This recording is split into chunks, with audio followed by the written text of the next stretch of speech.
Veredito do Tribunal Permanente dos Povos sobre a responsabilidade de Jair Bolsonaro pelas mais de 600 mil mortes pela Covid-19 no Brasil será anunciado hoje, a partir das 10 da manhã, com transmissão ao vivo pela TVT. O julgamento contra o presidente foi realizado em maio deste ano. Na ocasião, Bolsonaro foi julgado por crimes cometidos contra a humanidade durante a pandemia e ameaças à democracia brasileira.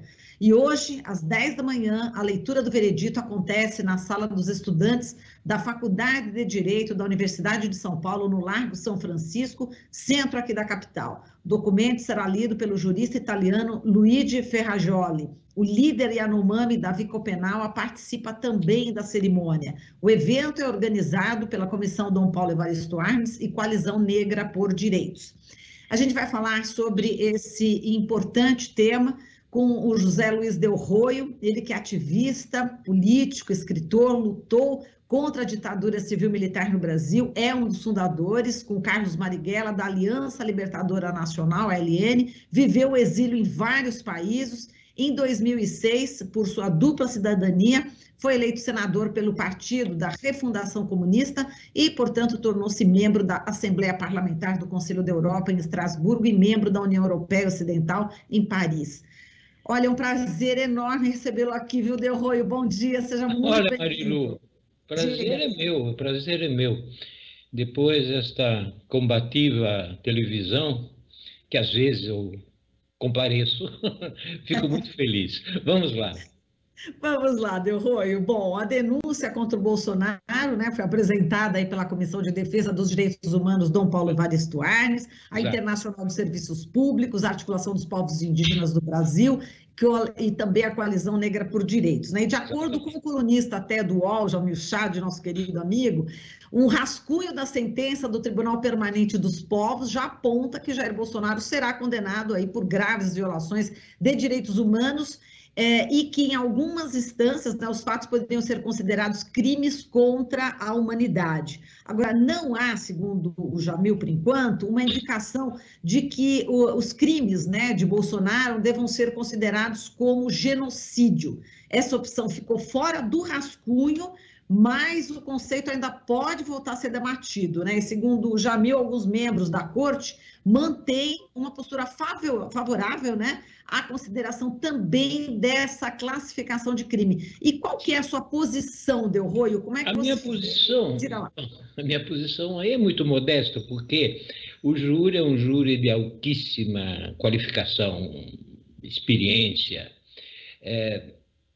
Na verdade, nós vamos saber isso exatamente daqui a 1h30. Nós não lemos ainda toda a sentença. Foi muito complicado fazer a sentença, precisou tempo, muitos juristas internacionais puseram a mão, investigaram, estudaram, e vamos ver até o último minuto o que vai ser, e sobretudo a parte final desse grandíssimo jurista, um dos maiores do mundo, sem dúvida nenhuma, que é Ferrajoli. O Ferrajoli vai comentar e vai explicar o que foi Então, a sua pergunta, ele que vai responder. Agora, a minha opinião pessoal, sim. Nós estamos com 680 mil mortos nesse país com a Covid. Somos o país de maior incidência de mortes da Covid do planeta em relação ao 1 milhão de habitantes. Somos segundo em absoluto por Estados Unidos, mas Estados Unidos tem uma população maior, então, por 1 milhão de habitantes, somos o que mais sofreu no planeta. Ora, nós todos recordamos as declarações da cloroquina, declarações absurdas. Realmente nós passamos essa pandemia no terraplanismo, apelos para não fechar, para não usar máscara, um presidente, não sabemos se é verdade, que não tomou vacina, que era contra a vacina e não deixou a sua filha menor tomar vacina. Ora, é óbvio que isso teve um impacto terrível sobre a população, um impacto terrível. Na minha opinião, mas é o júri que decide, não sou eu, sim, tem condições, sim, de uma acusação de genocídio, sem dúvida nenhuma. Agora, Delroio, a gente sabe que o Tribunal Permanente dos Povos, né, é um órgão aí que não tem o peso do Tribunal Penal Internacional, né, não pode tomar ações nem contra Estado, chefe de governo, mas, eventualmente, uma condenação de Bolsonaro, o que pode repercutir no meio internacional? Qual é a importância desse peso, né, desse Tribunal Penal Bom, Internacional? o Tribunal Internacional... Opa, Marilu, vamos ver. Sobre o peso do Tribunal Permanente dos Povos. Eu falei do Tribunal. O Tribunal dos Povos, embora ele não tenha um peso efetivo, ele não tem tropas, ele não tem polícia, ele não pode prender, vamos dizer assim. Mas é uma coisa muito antiga, há 5 séculos que se discute o direito dos povos, porque nós temos o direito dos Estados, Tribunal Penal Internacional, e temos os direitos dos indivíduos. Agora, os povos não têm direito, uma coisa curiosa, não existe um direito efetivo. Daqui é que surgiu, foi uma discussão um pouco antiga, feita na Argélia, em 1976, eu estava até lá, para criar um movimento para que os povos tivessem seus direitos. Ora, é um movimento internacional com grandes nomes, grandes personalidades. Isto vai ter um impacto, primeiro, na denúncia desse governo. Vai ter um impacto, porque vai para dezenas e dezenas de países. Essa sentença vai ser para a imprensa, para outros juristas, e serve muito também para que vamos dizer, o judiciário brasileiro serve de armas, serve de elementos, serve de suporte ao judiciário brasileiro, que um dia caminhe nessa direção. Pode ser que sim, pode ser que não, mas depende também do povo brasileiro, né? Do que ele fizer com esse instrumento que ele tem na mão. Quer dizer, nós oferecemos ao povo brasileiro mais um instrumento de defesa, que ele necessita muito dessa defesa. É isso. Agora, Delroio, você falou que você esteve lá, né, na Argélia, né, durante a criação do Tribunal Permanente dos Povos. Eu queria que você relembrasse um pouco, né, essa sua experiência, né, tão rica em estar lá nesse momento, né? Conta para a gente o que passa. A história é simples. Bom, um pouco longa, não vou contar agora, não temos tempo, mas tem a sua origem no tribunal Bertrand de Russell, do grande matemático e filósofo inglês, né, que criou um tribunal para julgar os crimes de guerra dos Estados Unidos no Vietnã. Posteriormente, um grupo de exilados pediu à Fundação Russell de criar um tribunal para a ditadura brasileira. O Russell faleceu, passou para Jean-Paul Sartre. Sartre ficou doente e passou para o senador Lélio Basso. Depois fizemos 3 sessões sobre a América Latina, né? Mais especificamente sobre o Brasil, que foi em 74 a 76, e daí que surgiu a ideia. Mas então vamos ter que criar algo permanente. Foi de Lélio Basso, o senador Lélio Basso. Vamos criar algo permanente. Se reuniu na Argélia uma série enorme de personalidades. Por que a Argélia? A Argélia era um símbolo na época, não é? De luta da liberdade dos povos, para a terrível guerra que travou contra o colonialismo francês. E ali surgiu o arcabouço dos direitos dos povos. O tribunal nasce depois. O tribunal vai nascer em Bolonha, em 1979. 1970, baseado, mas é que o documento base dos direitos dos povos foi criado em Argel. É isso. E Delroio, vamos falar dessa acusação agora contra Bolsonaro, né? Só para informar as pessoas que essa acusação foi liderada aqui pelos advogados Heloísa Machado de Almeida, Sheila de Carvalho e Maurício Terena. A denúncia esteve concentrada justamente nessa prática da incitação ao genocídio, né? E eles falam também em relação principalmente aos povos indígenas e também, enfim, às pessoas negras, né? Então, eu queria que você falasse dessa questão, né, dos povos indígenas e os negros que foram realmente muito afetados pela pandemia, né? Eu não sou um jurista, eu considero que o ato de acusação feito por esses juristas que você citou foi um trabalho magnífico. Eles trabalharam muito, muito, com muita seriedade, tentando não deixar nenhum vazio e nada que não fosse correto, que não fosse absolutamente correto e provado. Ora, a população brasileira sofreu como um todo, todos sofreram. Mas teve algumas coisas específicas. Os indígenas não receberam vacinas, recebiam muitas vezes bíblias, né? Para combater, ou distribuíam cloroquina, que é uma coisa que, inclusive, a cloroquina é um remédio perigoso. Não serve para absolutamente Covid, é para malária, tudo uma outra coisa, inclusive é perigoso. Tem que ser com cuidado. Os indígenas foram abandonados, e também os quilombolas, sofreram o mesmo tipo de agressão, entende? Nada de vacina, outras coisas, terraplanismo.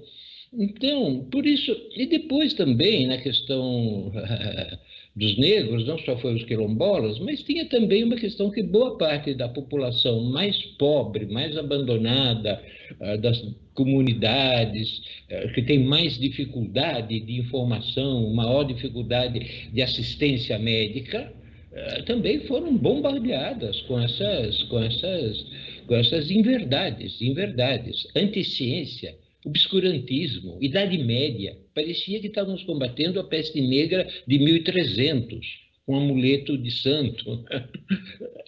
Então, é isso. Por isso que nós concentramos, os advogados concentraram muito na questão dos indígenas e dos quilombolas da população negra. E justamente, nós temos que recordar que este é um país plurinacional, esse é um país de uma grande mistura de povos. Temos os nossos índios, que são nosso povo originário, e temos a maioria da população que é negra. Não pode se esquecer disso. E o tribunal, já sendo um tribunal de povos, dos povos, tinha que reafirmar essa questão. Não. E justamente esse veredito se dá dentro desse processo eleitoral que a gente viu no Brasil, né? Qual que é o impacto que pode ter, né, esse veredito hoje? Pode servir. Originariamente não foi nem pensado nisso, porque nós pensamos nisso há mais de um ano atrás, não é? Eu, como conhecia a questão do tribunal, tinha participado, eu tinha até sugerido, mas quando foi sugerido e discutimos, era mais de um ano atrás, foi difícil montá-lo. Então não estava bem ligado às eleições, estava ligado realmente ainda ao drama, à dor da Covid, não é? Não bem tratada, não bem combatida, pelo contrário. Não é? Era isso. Exato. Agora, Delroio, a importância, né, didática também, de se acompanhar uma transmissão como essa, né? A TVT vai daqui a pouquinho, né, às 10 da manhã, vai fazer essa transmissão. A importância das pessoas acompanharem, enfim, esse veredito hoje, né, como cidadãs brasileiras, na sua opinião. Bom, é claro que um veredito de juristas tem as suas coisas ásperas na linguagem. Isso é um total, né? Tem até as suas dificuldades. Mas eu acho importantíssimo porque qualquer brasileiro, brasileira, ouvindo essa sentença, ela vai se sentir participante. Ela foi vítima dessa história, ela está nessa história. Não é uma coisa que você está vendo na televisão de longe, um assassinato lá no Nordeste e tal. Não, é você que está sendo colocado dentro desse julgamento. Seria magnífico, eu acho que posteriormente vamos tentar trabalhar isso, é possível. A imprensa já está fazendo um bom trabalho, a gente teria que um pouco explicar isso para as escolas, por exemplo, entende? levar para as escolas, talvez não tudo, mas pedaços, setores, escritos explicando o que é um tribunal, o que são os povos, o que nós sofremos. Eu acho que serve para um trabalho também de educação importante, sem dúvida nenhuma. Um instrumento importante contra as fake news, né, Delroio? Ah, meu Deus do céu. É que é a praga dos últimos anos que nós estamos vivendo no Brasil e no mundo, não é? Aliás, nós importamos e hoje somos provavelmente o país mais importante em matéria de fake news. Isso é uma tragédia. Isso é ser o mais importante em matéria de fake news não é bom. Mas é isso, é também um combate contra a mentira, né? Contra a enganação. Pois é isso. É o que vocês fazem todos os dias. Ah, legal, Delroio.